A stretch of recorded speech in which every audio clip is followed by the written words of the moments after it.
नहीं, ये सब नहीं पूछा। इंग्लिश को लेकर भी प्रश्न पूछा है। एक नॉर्थ ईस्ट की मैडम बैठी थी। हिंदी मीडियम जब से मध्य वर्ग का उभार हुआ है, आप देखेंगे आज से लगभग 10-15 साल पहले से ही, तो जो भी अच्छे बच्चे थे अच्छे से पढ़िए और अफवाहों पर ध्यान दिए बिना अपनी स्ट्रेटजी खुद बनाइए। यूपीएससी का इसके पहले मैं असिस्टेंट कमांडेंट का इंटरव्यू दे चुका हूँ और इस प्रयास के लिए मैंने अपने डीएफ पे ज़्यादा वर्क किया। जैसे पहले काफ़ी लोग बोलते थे कि हिंदी वालों को परेशान किया जाता है, उन्हें मजबूर किया जाता है कि वो इंग्लिश में ही जवाब दें।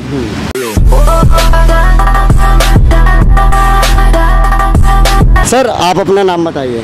जी, मेरा नाम प्रभाकर सिंह है। और एजुकेशनल बैकग्राउंड क्या है? मैंने प्राचीन इतिहास विषय से एमए किया हुआ है। ओके, सो आप हिंदी मीडियम से तैयारी कर रहे हो क्या सर? हाँ, मैं पूरा विशुद्ध हिंदी मीडियम का छात्र। Okay, very nice sir. पहला स्टूडेंट से कैंडिडेट हमें अभी मिला है जो हिंदी मीडियम से इंटरव्यू देने के लिए आए हैं और उनके साथ हम इंटरव्यू कर रहे हैं एक्चुअली, कहा जाए सच में। तो सर ये बताइए, आपका कौन सा अटेम्प्ट था? ये मेरा 5वां प्रयास था। ओके सर, अभी आपने बताया था कि आप कहीं कार्यरत है, तो कौन से पोस्ट पर कार्यरत है उसको? अभी फ़िलहाल मैं आरटीओ गाजियाबाद में काम कर रहा हूँ, लेकिन मेरा चयन यूपी पीसीएस में डिप्टी कलेक्टर के पद पर भी हो चुका है। एसडीएम। ओके, सो आपका कब का सिलेक्शन हुआ एसडीएम के पोस्ट पर? पीसीएस 2020 में। ओके, सो सर आप ये बताइए कि आपने इंटरव्यू के लिए कैसे प्रिपेयर किया? इसके पहले आपने और इंटरव्यू दिया यूपीएससी के? यूपीएससी का इसके पहले मैं असिस्टेंट कमांडेंट का इंटरव्यू दे चुका हूँ और इस प्रयास के लिए मैंने अपने डीएफ पे ज़्यादा वर्क किया और मेरे कुछ मित्र हैं, उनकी मैंने मदद ली। तो इसके लिए आपको करंट अफेयर्स में जैसे हम लोग क्या करते हैं, बहुत ज़्यादा छोटी छोटी चीज़ें पढ़ने लगते हैं, लेकिन जो ब्रॉड न्यूज़ चल रहे हैं, काफ़ी बड़े न्यूज़ हैं, उन पर ही ध्यान देना चाहिए। जैसे अफ़गानिस्तान मुद्दा हो गया या फिर और भी देश के अंदर जो मुद्दे चल रहे हैं, किसान आंदोलन है, तो ब्रॉड मुद्दे देखने चाहिए, छोटे छोटे नहीं देखने चाहिए। क्योंकि मैंने कई दोस्तों को देखा है जो इस बार दे रहे हैं इंटरव्यू, तो छोटी छोटी चीज़ें पढ़ने लगते हैं, उससे आपके ऊपर स्ट्रेस बढ़ता है। ओके। और उसके बाद आपको डीएफ वो ढंग से करना है, डिटेल्ड एप्लीकेशन फॉर्म वो आपको ढंग से करना है। ओके, तो सर आपका ये 5th अटैम्प्ट था, तो इसके पहले अटैम्प्ट्स जो आपने दिए उनमें क्या गलतियाँ रहीं और उनका क्या रिजल्ट रहा सर? इसके पहले मेरा प्रीलिम्स एक बार तो मैं मेंस दिया, उसमें इंग्लिश कंपलसरी में मैं बाहर हो गया था जी।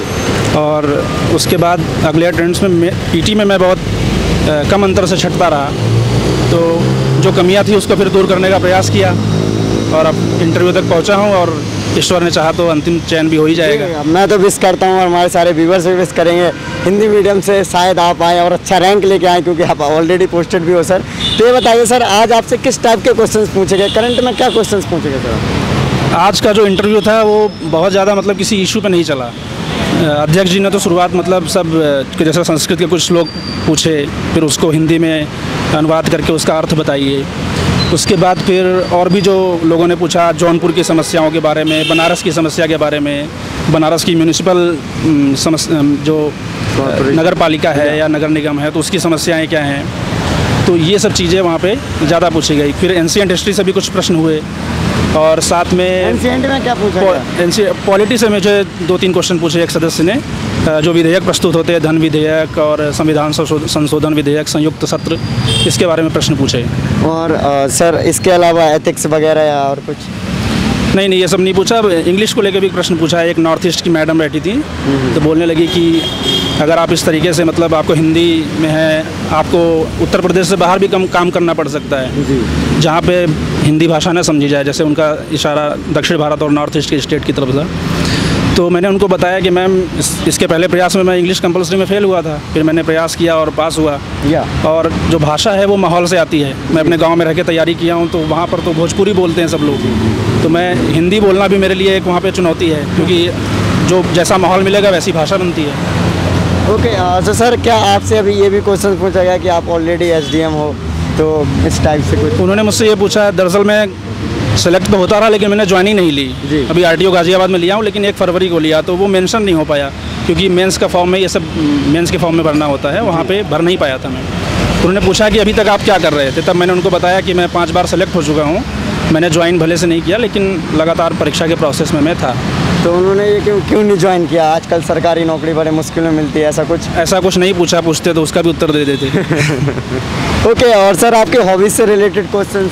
डायरी राइटिंग मेरी हॉबी है, तो उस पर एक प्रश्न पूछा था, कुछ मैं अभी याद नहीं कर पा रहा हूँ। एक प्रश्न था उसमें। ओके, डायरी राइटिंग से। जी। सो आपको क्या लगता है, जो इंटरव्यू वाला पैनल था, हिंदी मीडियम वाले लोग खासकर, तो उनके साथ किस तरीके का, मतलब एक होता है कंफर्टेबल जोन होना या सपोर्टिंग पैनल होना, तो क्या ऐसा था? जैसे पहले काफ़ी लोग बोलते थे कि हिंदी वालों को परेशान किया जाता है, उन्हें मजबूर किया जाता है कि वो इंग्लिश में ही जवाब दें, लेकिन मेरे साथ ऐसा नहीं हुआ। उन्होंने शुरुआत में ही बता दिया कि हम आपसे हिंदी में ही बात करेंगे, और हमें अच्छा लगा कि हिंदी मीडियम का छात्र कोई आया है। और साथ में एक और सदस्य थे, जो तीसरे सदस्य थे, इधर बैठे हुए थे, तो उन्होंने भी बोला कि आप हिंदी में कंफर्टेबल हो या इंग्लिश में हो, तो मैंने हिंदी बोला, तो उसी में उन्होंने प्रश्न पूछे।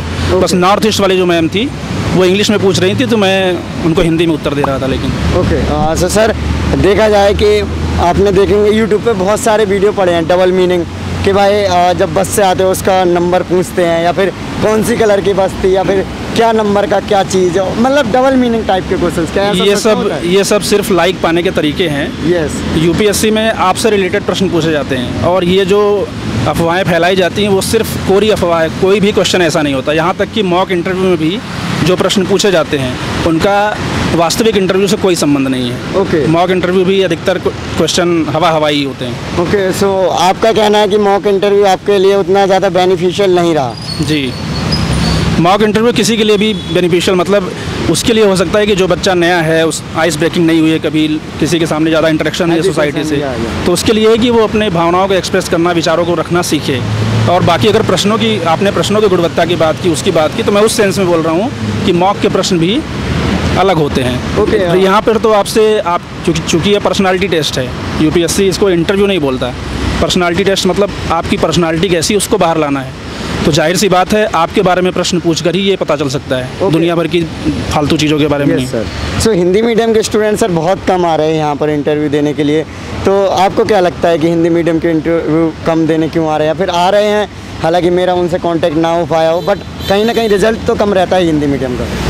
हिंदी मीडियम जब से मध्य वर्ग का उभार हुआ है, आप देखेंगे आज से लगभग 10-15 साल पहले से ही, तो जो भी अच्छे बच्चे थे या फिर जो भी अच्छी फैमिलीज थी, वो अपने बच्चों को इंग्लिश मीडियम में ही पढ़ा रहे हैं। जी, तो एक तरीके से अच्छे बच्चे जो पहले से ही, जैसे साइंस, जो अच्छे बच्चे हैं वो साइंस लेते हैं, अब साइंस हिंदी में कहाँ पढ़ाई जाती है, वो बीटेक करते हैं, MBBS करते हैं। तो एक तो वो अच्छे भी हैं, और दूसरी समस्या इधर भी है, जो बच भी जाते हैं, तो एक तो पहले से ही जैसे क्रीम से छटा हुआ दूध है वो, ठीक है, और उसके बाद भी इनकी रणनीति में खामियां, कई सारी अफवाहें, जैसे अभी आपने इंटरव्यू वाला बताया, तो ऐसी बहुत सारी चीज़ें हैं जो पूरे समग्र रूप से हिंदी मीडियम को काफ़ी पीछे कर देती हैं। ओके, सो प्रिपरेशन के दौरान क्या लगता है कि हिंदी मीडियम वाले प्रिपरेशन के दौरान भी पीछे रहते हैं क्या? इंग्लिश मीडियम से जैसे कंटेंट नहीं मिल पाना, बुक्स इजीली अवेलेबल नहीं होना, आजकल तो में भी सब कुछ अवेलेबल है। ये समस्या पहले ज़्यादा बड़ी थी, लेकिन अब ये समस्या काफ़ी हद तक सॉल्व हो चुकी है। ओके, कुछ अच्छे कोचिंग संस्थान आ गए हैं हिंदी में भी, फिर हिंदी में अच्छे मटेरियल आने लगे हैं, लेकिन अभी भी न्यूज़पेपर की समस्या बहुत बड़ी है, हिंदी में क्वालिटी के न्यूज़पेपर नहीं है।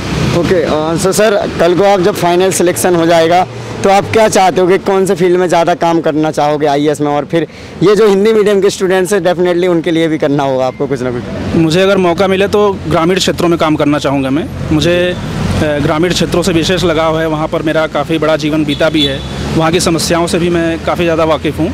तो मैं कोशिश करूँगा गांव की तरफ मेरी पोस्टिंग रहे, और जाके मैं इंटरेक्शन करूँ लोगों से, प्रशासन को घर घर तक पहुँचाने का प्रयास करूँगा मैं। ओके, सो सर जो नए स्टूडेंट्स हैं उनके लिए आपका क्या मैसेज रहेगा? इसके पहले आप ऑप्शनल क्या था आपका? मेरा ऑप्शनल हिंदी साहित्य है, जो इस वक्त हिंदी मीडियम में सबसे बढ़िया काम कर रहे हैं। ओके, और नए स्टूडेंट्स के लिए मैसेज सर? नए स्टूडेंट्स के लिए यही मैसेज है कि अच्छे से पढ़िए, और अफवाहों पर ध्यान दिए बिना अपनी स्ट्रेटजी खुद बनाइए। दूसरों को सुनिए, वीडियो देखिए, सब कुछ देखिए, टॉपर्स को सुनिए, लेकिन उसके बाद कई सारे इंटरव्यू सुनने के बाद फिर अपनी स्ट्रेटजी खुद बनाइए और उसी पर चलिए, उसी को सुधार करिए, लेकिन टिके रहिए। इधर उधर ज़्यादा मत करिए, कभी ये चीज़ तो कभी वो चीज़, ये इससे बचना चाहिए, विचलन से। जी, okay, thank you so much sir. So हम और हमारे पूरे व्यूअर सब्सक्राइबर्स विश करेंगे कि आप फाइनल लिस्ट में आएँ और हम आपका आगे भी इंटरव्यू करें sir. Thank you so much sir. बहुत बहुत धन्यवाद।